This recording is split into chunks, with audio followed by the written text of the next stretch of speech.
plena fecha FIFA. Por ejemplo, hoy, todo esto que voy a mencionar es hoy 12 de septiembre. Hay eliminatorias a la Eurocopa Alemania 2024. Partidos, algunos de ellos, o les menciono todos, no son tantos. Bélgica, Estonia, Israel, Bielorrusia, Italia, Ucrania, Malta, Macedonia del Norte, Noruega, Georgia, Rumanía, Kosovo, España, Chipre, Suecia, Austria, Suiza, Andorra. En el caso, hay amistosos también, hay varios interesantes, hay un Japón-Turquía, hay varios en África que lucen muy interesantes, Sudáfrica, República Democrática del Congo, tenemos un Egipto-Túnez, tenemos México-Uzbekistán, está bien, tenemos Marruecos, Burkina Faso, imagínese usted el ánimo de los marroquíes, ¿no? Escocia-Inglaterra, partidazo, Alemania-Francia, un amistoso el día de hoy, Alemania-Francia, es poco después de las 2 de la tarde hora de Venezuela. Luego Senegal-Argelia, Estados Unidos se enfrenta a Omán, hay clasificación de la Copa Africana de Naciones también, Camerún-Burundi, y luego está lo que tiene que ver con CONCACAF y con CONMEBOL. En el caso de la eliminatoria CONMEBOL para el Mundial 2026 tenemos hoy Bolivia-Argentina, Ecuador-Uruguay, Chile-Colombia, Perú-Brasil y Venezuela-Paraguay. La selección vinotinto debuta como local, ya nos enfrentamos a Colombia, perdimos 1-0. Como local enfrentando a Paraguay, esto va a ser en el Monumental de Maturín, segunda jornada de estas eliminatorias. Bueno, para tener detalles y hablar de ello, Giancarlo Figliuolo está con nosotros, periodista deportivo de Unión Radio. Giancarlo, muy buen día, ¿cómo estás? Román, qué placer, buenos días. Giancarlo, antes de hablar de hoy, hablemos del ayer. Me refiero a la primera jornada. ¿Qué faltó? ¿Los puntos bajos, los buenos puntos? ¿Qué viste en ese partido, Giancarlo? Bueno, que lo que creo que hemos visto en los últimos años, ¿no? Un equipo que le cuesta generar fútbol y hacer goles. Sí. Uno puede hablar maravillas de la defensa, pero si analizamos un juego de fútbol, Román, es más fácil echarse atrás y aguantar que ir hacia adelante y marcar un gol. Sí. Creo que eso es una realidad innegable, ¿no? Sí. Y a Venezuela le ha costado, desde hace muchos años, no es reciente. Venezuela nunca le ha sobrado el gol, y no sé si recuerdas, Román, en la época llamada Cenicienta, cuando había un gol era una noticia. Sí, claro. En todos los diarios. Y así ha sido, incluso cuando se estuvo más cerca de ir al Mundial con César Farías, Venezuela marcó 14 goles en toda la eliminatoria. Si te pones a ver 14 goles en 16, 18 juegos, es una cifra muy baja. Nada, claro. Y ahí estuvo la consecuencia. Entonces, hoy vamos por el mismo camino, ojalá que ahora, pues, jugando en casa, y ayer hablaba el técnico Batista un poco de arriesgar, es obvio que debe arriesgar más, sobre todo ante Paraguay, sí, y llegar a los goles, porque sin los goles realmente la situación va a ser difícil. ¿Crees, hablando de Batista, del Bocha Batista, crees que haya cambios en la alineación? Porque, por ejemplo, yo, desde mi mayor desconocimiento, fanático sí, pero desconocedor también, yo veía a un Soteldo o a un Joseph Martínez partiendo como titulares y no fue así en el primer partido. Sí, a ver, Soteldo no ha tenido, digamos, un semestre muy movido, más allá de fuera de lo deportivo con el Santos, pero es un jugador que tiene una diferencia que quizás muchos no la tienen. Joseph Martínez terminó siendo suplente en los últimos partidos con el Inter Miami, pero jugando en casa, Román, todo indica que las luces van hacia Salomón y Joseph, ¿no? Jugando de local, con dos jugadores arriba. Venezuela tiene que ser agresiva, tiene que buscar también más pie en la mitad de la cancha, más creatividad, y si en el primer partido no hubo, bueno, obviamente tiene que buscar alternativas. El tema es que Venezuela ha sido en los últimos años una selección muy misteriosa, sobre todo con el tema de las alineaciones. Uno ve el resto y ya Argentina suelta prenda, Brasil ni hablar, la propia Colombia, Ecuador, y de Venezuela lo que tenemos es dudas, qué va a ocurrir, pocas respuestas, y prácticamente estamos a la espera de lo que pueda ser el 11 titular. Pero si vemos que se juega de local ante Paraguay, que es llamado rival directo, Joseph y Salomón deberían ser las puestas, ¿no? Es verdad que Alejandro Márquez ha venido muy bien en el último mes el fútbol portugués, pero estamos hablando de un muchacho que recién comienza a ver esa luz de la cual se hablaba hace 4 años cuando estaba en las mejores en Barcelona. Y Córdoba también, bueno, digamos, es un plan alternativo, pero los dos llamados caballos son estos. O sea, a Venezuela no le sobran nombres para hacer una variante, digamos, en territorio ofensivo. Y después, bueno, veremos en la media, donde sí cuenta quizás con mayor profundidad. Claro. Fíjate, no sé si, primero no son comparables, pero yo no sé si estaré en lo correcto en lo que voy a decir.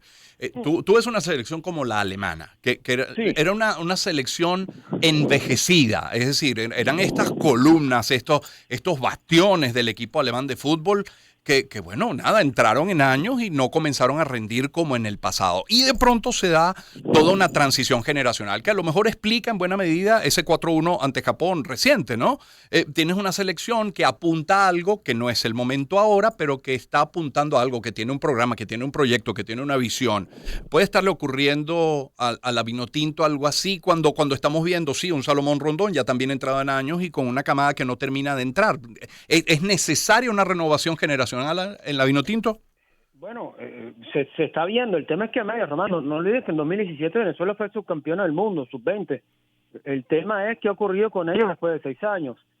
Muchos han incluso ya ni juegan. Sí. Otros se perdieron en el tiempo, otros se dedicaron a la fiesta, unos sí avanzaron, como Yángel Herrera, uno puede ser Fariñez también del tema de las lesiones, Soteldo, según como lo quieran medir, creo que ha tenido un impacto muy bueno dentro de la selección. Entonces cada quien decide su vida. Ahora, el proyecto alemán creo que es muy distinto, porque en Alemania si algo saben hacer, Román, es preparar y planificar. Claro. Incluso cuando inició el Mundial del 2006 venían de 2 grandes fracasos y el objetivo era ser campeón del mundo, y lo lograron en Brasil, que posiblemente su meta era en el 2010, según el análisis inicial, pero bueno, tardaron 4 años, imagínate dónde fueron a ser campeones, en Brasil. Hoy Alemania tiene muchos jóvenes, demasiados, por excelencia, jugando en grandes clubes.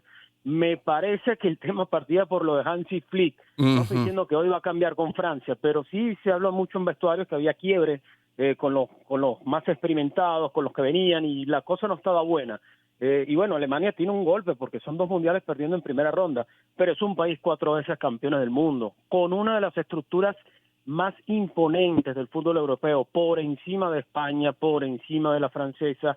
Por eso la Bundesliga es un modelo único en el fútbol europeo. Puede que los alemanes no ganen las Champions hoy, pero el modelo del fútbol alemán es una envidia para el resto. Ahora, Venezuela tiene que guiar con una estructura bastante débil. En los últimos años son pocos los jugadores que juegan en Europa, y esto no es por deseos, es porque no pareciera, Román, tener la calidad suficiente, porque es fácil criticar a jugadores como Rosales, Rincón, Rondón, pero también hay que explicarles a los que escriben, óigame, consígame jugadores venezolanos que hayan estado 10, 15 años en Europa sin interrumpidos. Y no digo Europa, de Eslovenia, Eslovaquia, ligas en las cuales estamos viendo hoy, no, hablo de España, hablo de Inglaterra, hablo de Italia. Eso repercute en algo, y hoy no está ocurriendo. Hoy el jugador venezolano no está llegando a esos límites. Sí, hoy está Cáceres Junior, está Yángel Herrera, Darwin Machís, pero fíjate, estoy hablando de 3 nombres.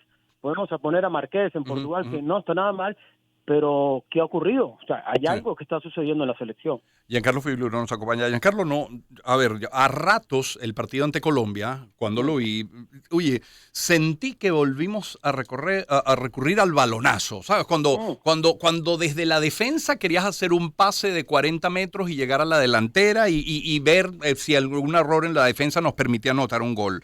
Cosa que dejamos de ver, era un fútbol mucho más táctico, más ordenado en los tiempos de Richard Páez o de César Farías. No sé si lo percibiste igual o fue por la condición partido, a lo mejor, que estabas ahogado. El partido también te lleva, era Colombia, era el debut, por eso lo de hoy marca una postura. Si vamos a ver una Venezuela similar, Román, con miedo a tener la pelota en los pies, con hacer balonazos y ver que pueda pescar arriba, sí puedes comenzar, digamos, a tener inquietud, pero bueno, no es la primera ni la única selección que con pelotas largas termina resolviendo. Lo que sucede es que esto no va a darse todos los días, entonces tiene que tener vías más sólidas. Venezuela cuenta con jugadores que pueden tener la pelota en los pies, por eso es que uno puede diferir, bueno, ¿para qué la tiran si hay jugadores que la pueden llevar?